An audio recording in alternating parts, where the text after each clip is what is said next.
खुलुमबाय बेयो बड'लेण्ड इंखं टेलिभिजन दिनै 12 आगस्ट 2021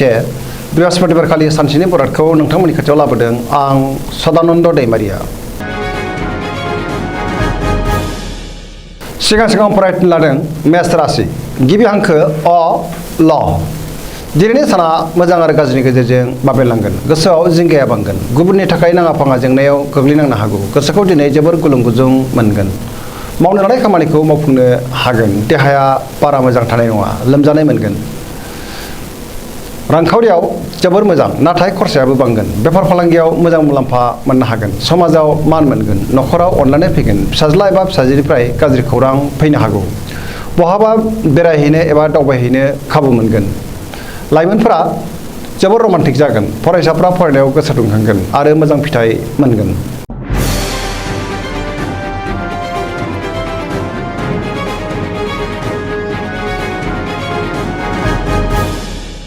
वृष राशि गिबि हांखो इ उ ब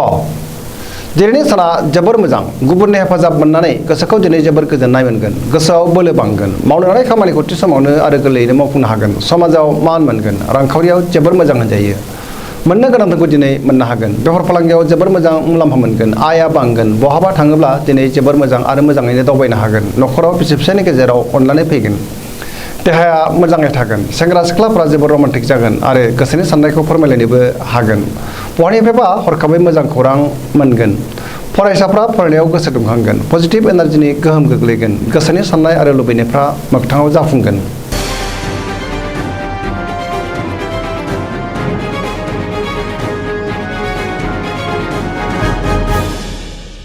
मिथुन राशि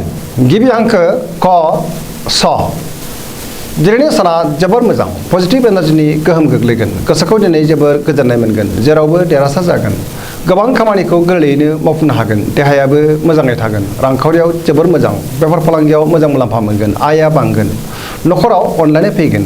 समाजाव गोबां मान मोनगोन मावनो लानाय खामानिखौ थि समावनो आरो गोरलैयैनो मावफुंनो हागोन गुबुननि हेफाजाब मोनगोन बहाबा थांनो एबा दावबायहैनो खाबु मोनगोन गोसोनि बोलोआ बांगोन गियाननि आंखाल जानाय नङा लाइमोनफोरनि गोसोआ दिनै जोबोर रमान्टिक जागोन फरायसाफ्रा फरायनायाव गोसो दुंखांगोन गोसोनि साननाय आरो लुबैनायफ्रा मोगथाङाव जाफुंगोन सरासनस्रायै दिनै साना जोबोर मोजां आरो मोजाङैनो बारग'लांगोन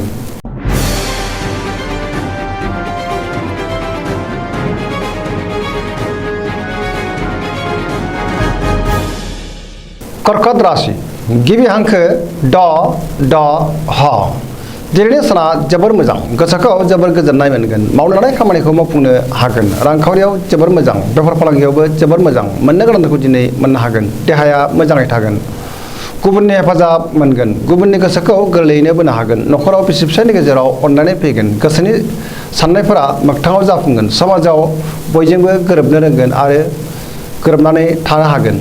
लाइमोनफोरनि गोसोआ दिनै जोबोर रमान्टिक जागोन पजिटिभ एनार्जिनि गोहोम गोग्लैगोन सरासनस्रायै दिनै साना जोबोर मोजां आरो मोजाङैनो बारग'लांगोन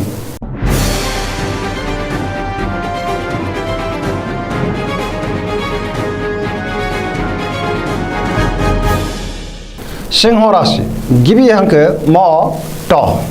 दिनैनि साना जोबोर मोजां बयजोंबो अनजागोन आरो मोजां मोनजागोन गोसोखौ दिनै जोबोर गोजोननाय मोनगोन सोरजोंबा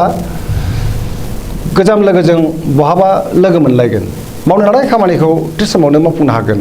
गोसोआ दिनै जोबोर रमान्टिक जागोन रांखावरियाव जोबोर मोजां गोबां धोन आरजिनो हागोन अदेबानि खरसायाबो बांगोन बेफार फालांगियाव मोजां मुलाम्फा मोनगोन नखराव गोजोनै थागोन गोसोनि बोलोआ बांगोन समाजाव मान मोनगोन गुबुननि गोसोखौ बोनो हागोन सेंग्रा सिख्लाफ्रा दिनै मोजां खौरां मोनगोन गोसोआबो जोबोर रमान्टिक जागोन फरायसाफ्रा फरायनायाव गोसो दुंखांगोन आरो मोजां फिथाइ मोननो हागोन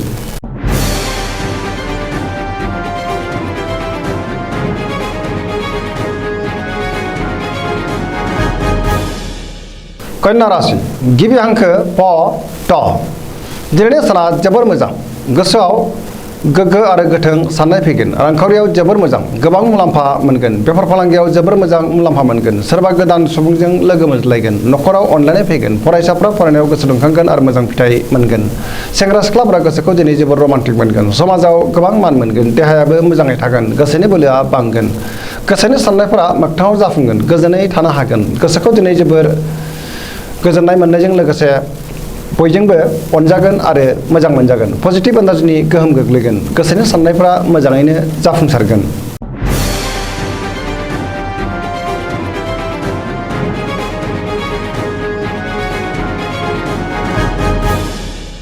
तुला राशि गिबि हांखो र ट दिनैनि साना जोबोर मोजां बहाबा दावबायहैनो एबा बेरायहैनो खाबु मोनगोन गोसोखौ दिनै जोबोर गोजोननाय मोनगोन गोसोनि बोलोआ बांगोन गोसोनि साननायफोरा जाफुंगोन मावनो लानाय खामानिखौ थि समावनो मावफुंनो हागोन देहाया मोजाङै थागोन मोजां आरो गोग्गो साननो रोंगोन रांखावरियाव जोबोर मोजां मोननो गोनांखौ दिनै मोननो हागोन न'खराव बिसि फिसायनि गेजेराव अननानै फैगोन समाजाव गोबां मान मोनगोन बेफार फालांगियाव मोजां मुलाम्फा मोननो हागोन सिगांनि आद्रा बिलखौबो मोननो हागोन लिरनाय फरायनायाव आखा फाखा जागोन फरायसाफ्रा फरायनायाव गोसो दुंखांगोन आरो मोजां फिथाइ मोनगोन गोसोनि साननायफ्रा मोगथाङाव फारि फारि जाफुंजोबगोन।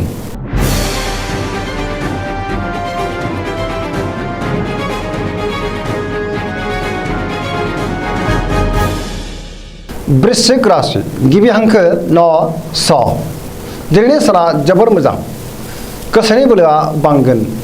गोजोनै थानो हागोन फैबाय थानाय समा जोबोर मोजां आरो मोजाङैनो बारग'लांगोन लोगोफोरनि हेफाजाब मोनगोन सोरबा लोगोजों बाख्नाय जागोन गोसोआव गोजोननाय फैगोन मावनो लानाय खामानिखौ थि समावनो मावफुंनो हागोन गोसोनि बोलोआ बांगोन समाजाव मान मोनगोन न'खराव अनलायनाय फैगोन रांखावरियाव जोबोर मोजां आरजिनाय धोनखौ दोनथुमनो हागोन बेफार फालांगियावबो मोजां मुलाम्फा मोनगोन देहाया मोजाङै थागोन गुबुननि थाखाय मोजां खामानि मावनानै होनो हागोन फरायसाफ्रा फरायनायाव गोसो दुंखांगोन आरो मोजां फिथाइ मोनगोन पजिटिभ एनार्जिनि गोहोम गोग्लैगोन सरासनस्रायै दिनै साना जोबोर मोजां आरो मोजाङैनो बारग'लांगोन।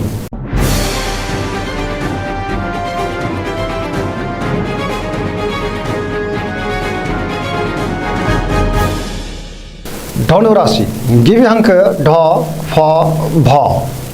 दिनैनि साना बारा मोजां नङा गुबुननि हेफाजाब मोननाय नङा गोसोआव नेगेटिभ साननाय फैगोन नेगेटिभ एनार्जिनि गोहोम गोग्लैगोन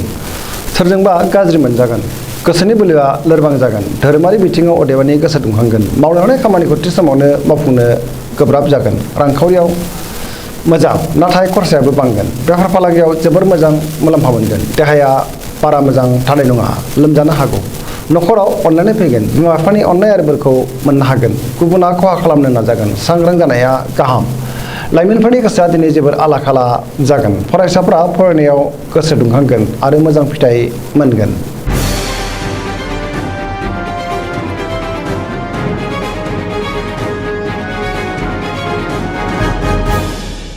मकर राशि गिबि हांखो ख ज दिनैनि साना जोबोर मोजां बहानिफ्रायबा मोजां खौरां फैगोन गोसोखौ दिनै जोबोर गोजोननाय मोनगोन देहाया मोजाङै थागोन गोसोनि साननायफोरा मोगथाङाव जाफुंगोन रांखावरियाव जोबोर मोजां मोननो गोनांखौ दिनै मोननो हागोन बेफार फालांगियाव जोबोर मोजां मुलाम्फा मोनगोन गुबुना खहा खालामनो नाजायोब्लाबो खहा खालामनो हानाय नङा सोरजोंबा बाख्नाय जागोन मावनो लानाय खामानिखौ थि समावनो मावफुंनो हागोन सिगांनि बबेबा आद्रा खामानिखौबो दिनै मावफुंनो हागोन पजिटिभ एनार्जिनि गोहोम गोग्लैगोन लाइमोनफोरनि गोसोआ दिनै जोबोर रमान्टिक जागोन आरो गोसोनि साननायखौ फोरमायलायनोबो हागोन गुबुननि अनसायनाय मोनगोन धोरोमारि बिथिङाव गोसो दुंखांगोन।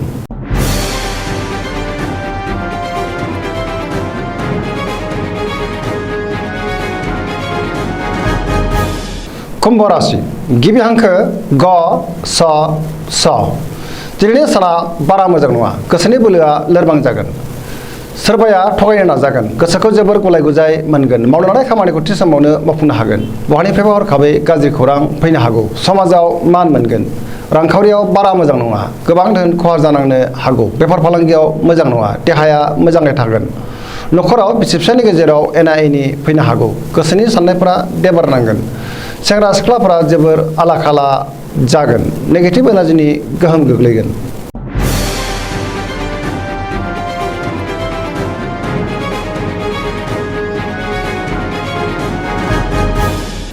मीन राशि गिबि हांखो ड स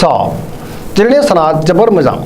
माबा मोनसे मोजां खौरां मोनगोन गोदान बिबान मोननो एबा रुजुननांनो हागौ गोसोखौ दिनै जोबोर गोजोननाय मोनगोन गोसोनि बोलोआ बांगोन देहाया मोजाङै थागोन रांखावरियाव मोजां बेफार फालांगियावबो जोबोर मोजां होनजायो न'खराव अनलायनाय फैगोन गुबुननि थाखाय मोजां खामानि मावनानै होनो हागोन गोसोआ दिनै जोबोर रमान्टिक जागोन गोसोनि साननायखौ फोरमायनोबो हागोन गोसोनि साननाय आरो लुबैनायफ्रा मोगथाङाव जाफुंगोन सरासनस्रायै दिनै साना जोबोर मोजां आरो मोजाङैनो बारग'लांगोन।